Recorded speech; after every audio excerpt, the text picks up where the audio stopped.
9th का physics गुरुत्वाकर्षण का ये पार्ट 10 है।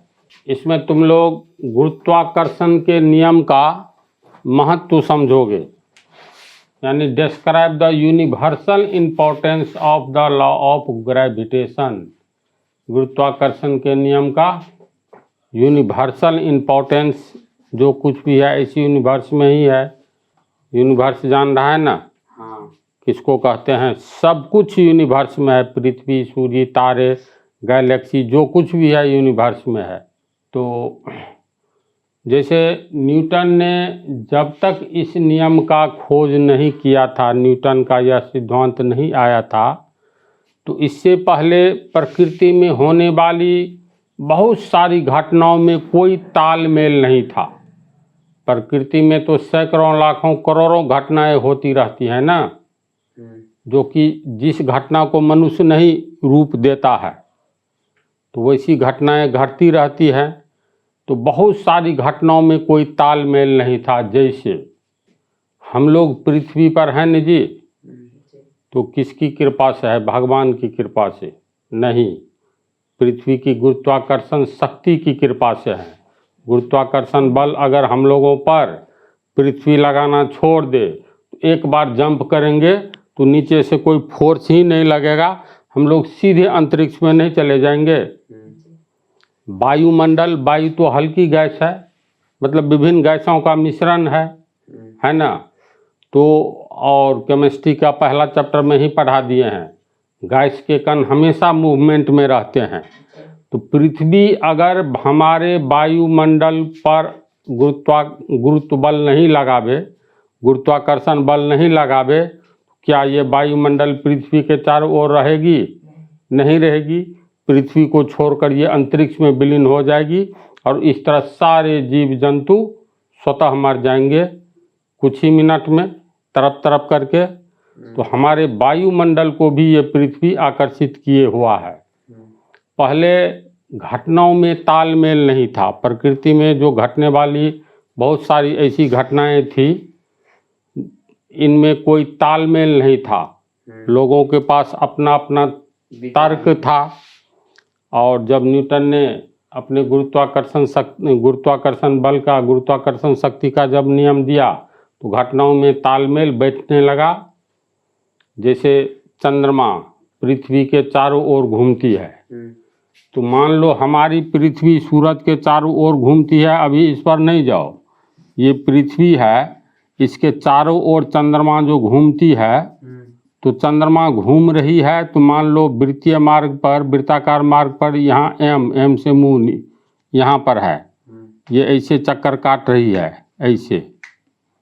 तो इस बिंदु पर चंद्रमा का वेग होगा, जो कि इसको केंद्र मान लो, तो एक स्पर्श रेखा खींचेंगे इस दिशा में, वेग होगा। वेग तो वृत्ताकार मार्ग के एक एक बिंदु पर बदलता रहता है। तो इस दिशा में जब वेलोसिटी, वेग रहेगा, तो वेग का तो एक निश्चित डायरेक्शन होता है, एक निश्चित दिशा होती है। अगर पृथ्वी चंद्रमा को अपनी ओर नहीं आकर्षित करे, तो ये इस ओर पृथ्वी को छोड़कर अंतरिक्ष में भाग जाएगा चंद्रमा। तो चंद्रमा को आवश्यक ये जो ग्रेविटेशनल फोर्स लगाता है, ये गुरुत्वाकर्षण शक्ति से अपनी ओर खींचता है, जिसके कारण चंद्रमा को आवश्यक सेंट्रीपिटल फोर्स, यानी केंद्र की ओर लगने वाले बल को सेंट्रीपिटल फोर्स कहते हैं। ये तुम लोगों को बतला चुके हैं। तो केंद्र की ओर फोर्स जो ये पृथ्वी अपनी ओर लगा रहा है, तो इसको जो अभिकेंद्र बल, सेंट्रीपिटल फोर्स मिल रहा है पृथ्वी के गुरुत्वाकर्षण शक्ति के कारण। और इसलिए पृथ्वी की गुरुत्वाकर्षण शक्ति के कारण ही चंद्रमा पृथ्वी के चारों ओर चक्कर काटता है। इसी तरह पृथ्वी जैसा बहुत ग्रह है, जैसे बृहस्पति के पास 60 से ऊपर चंद्रमा का खोज हो चुका है। पृथ्वी को एक चंद्रमा है, तो पूर्णिमा के दिन रात में रोशनी देखो कितनी अच्छी होती है। कल्पना करो पृथ्वी के पास ऐसा 20 चंद्रमा हो जाए, तो बृहस्पति ग्रह को 60 प्लस 60 से अधिक चंद्रमा का खोज हो चुका है। तो बहुत ग्रह ऐसा है जिसके पास अपना उपग्रह है और ये उपग्रह उस ग्रह के चारों ओर घूमता है। इसका मतलब कोई भी ग्रह अपने उपग्रह को आवश्यक सेंट्रीपिटल फोर्स प्रदान करता है जो कि केंद्र की ओर लगता है।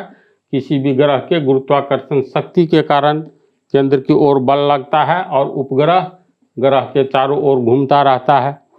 पृथ्वी भी सूरज के चारों ओर घूमती है। तो पृथ्वी अगर अब कल्पना करो ये सन है और ये हमारी पृथ्वी है, तो किसी वृत्ताकार मार्ग पर जब घूम रही है तो ये अर्थ तो हर एक पॉइंट पर उसका वेलोसिटी बदलता है, स्पर्श रेखा की दिशा में होता है। तो इसका अर्थ है इस पर जो इसकी अपनी गति है, अपना वेग इस पॉइंट पर उस पर इस डायरेक्शन में फोर्स लग रहा है। तो ये पृथ्वी इस डायरेक्शन में भाग जाएगी, हमारी सूरज को छोड़कर अंतरिक्ष में विलीन हो जाएगी। लेकिन इस पृथ्वी को सेंट्रीपिटल फोर्स कहाँ से मिल रहा है? सेंट्रीपिटल फोर्स के बारे में याद है ना?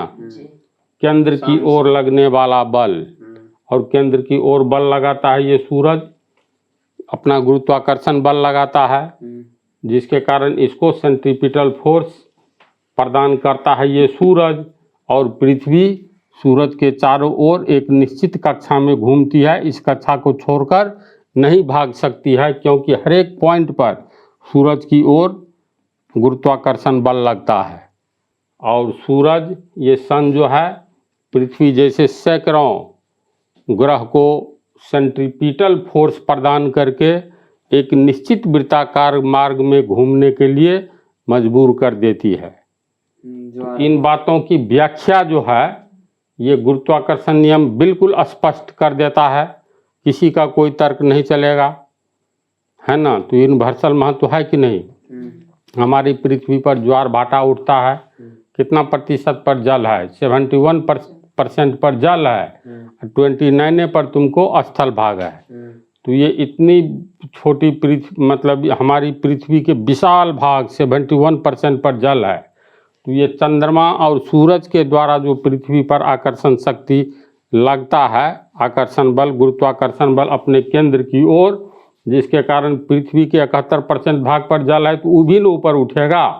और जल जब ऊपर उठता है तो इससे ज्वार भाटा पैदा होता है। ज्वार भाटा पैदा होता है तो हम पृथ्वीवासियों को इससे नमक की प्राप्ति होती है, बतलाया है ना? तट पर ज्वार भाटा के आने के कारण पानी जो पीछे की ओर जाता है स्थल भाग की ओर, तो गड्ढा खुदाई करके उसमें पानी को स्टोर कर लिया जाता है ना? तो ये प्रोसेस सब केमिस्ट्री में बतलाए हैं। तो गुरुत्वाकर्षण नियम बहुत सारी प्रकृति में होने वाली घटनाओं की स्पष्ट व्याख्या करता है। इससे पहले लोगों को ये सब घटनाओं के बारे में इतना ही मालूम था, जो जैसे कोई वस्तु पृथ्वी पर हम लोग ऊपर खींचेंगे तो न्यूटन के पहले अगर पूछता, मान लो हम लोग रहते उस समय, तो नीचे क्यों गिर जाती है? तो कहता गिर जाती है, तो गिर जाती है, मतलब कोई तर्क नहीं। तो इसको हम रिटेन में कर देते हैं। इसका आंसर हम लिख दिए हैं, समझा ना? अभी जो बतलाए हैं अच्छी तरह पढ़ोगे, जो बतलाए हैं अच्छा कंसेप्ट बन जाएगा। 5 पॉइंट दे दिए हैं उसके महत्व पर, इसको उतार लो, समझा दिए हैं। और अगले पार्ट में अब